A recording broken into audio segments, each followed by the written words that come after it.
क्या आपने कभी सोचा है सीखी हुई चीजें हम क्यों बार बार भूल जाते हैं?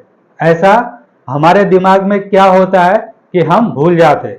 आज मैं इस वीडियो में आपको एक साइंटिफिक रीजन बताने वाला हूं जिसकी मदद से आप समझ पाओगे कि चीजों को हम भूल क्यों जाया करते हैं।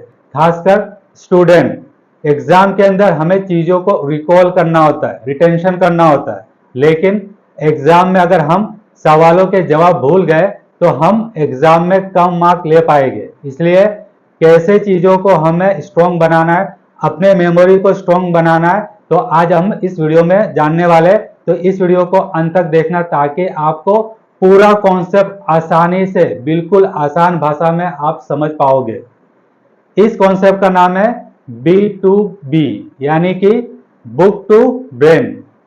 बुक, मेरे हाथ में एक किताब है और हमारे पास एक ब्रेन है। तो कैसे बुक के अंदर जो जानकारी दी जाती है उस डेटा को कैसे ट्रांसफर करना है हमारे ब्रेन के अंदर। क्योंकि होता क्या है कि डेटा ट्रांसफर जब होता है तो हमारे अंदर कई सारे एरर पैदा होते हैं, जिसकी मदद से हमारे अंदर एक एरर के कारण हम चीजों को भूल जाया करते हैं।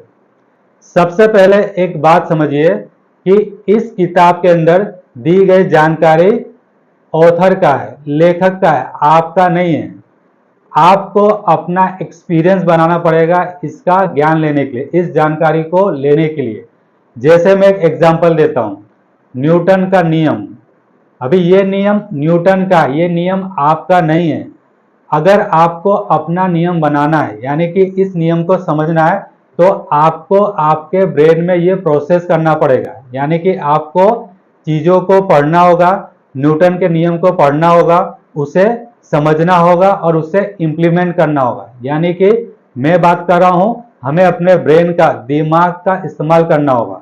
क्योंकि जब भी डेटा बुक से ट्रांसफर होकर हमारे ब्रेन में जाती है तो ब्रेन क्या करता है? प्रोसेस करता है, एनालाइज करता है, चीजों को स्टोर करता है, रिटेंशन करता है। यानी कि डेटा को प्रोसेस करके जब भी आपको जरूरत होती है ब्रेन आपको वापस उसे रिकॉल करके देता है, यानी कि चीजों को आपको वापस लाकर देता है।